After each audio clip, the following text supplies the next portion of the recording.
তারাপীঠের বিদেশিনী হোটেলের ভয়াবহ অগ্নিকাণ্ডে প্রাণ হারিয়েছেন 9 জন। সোমবার ঘটনার পরদিন পুকুরে তল্লাশি শুরু করল বিপর্যয় মোকাবিলা বাহিনীর বিশেষ প্রতিনিধি দল। আগুনে লেলিহান শিখা এবং ঘন কালো ধোঁয়া থেকে প্রাণ বাঁচাতে কোনো আবাসিক পুকুরের জলে ঝাঁপ দিয়েছিল কিনা সেই প্রশ্ন উঠছে। এদিকে অগ্নিকাণ্ডে তদন্তে নেমে হোটেলের মালিক কল্যাণ পালের পর তার বাবা প্রবীর পালকেও গ্রেপ্তার করেছে তারাপীঠ থানার পুলিশ। অগ্নিকাণ্ডের ঘটনার পর থেকেই পলাতক ছিলেন তিনি। সোমবার মধ্যরাতে তারাপীঠ থানার পুলিশ পাকড়াও করে প্রবীর পালকে।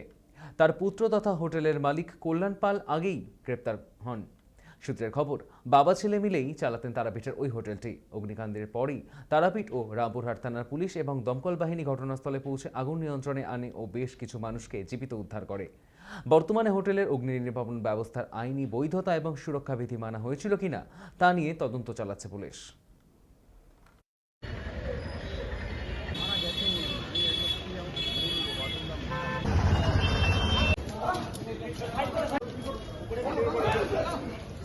अच्छा आज का मोहन ए ऊपर से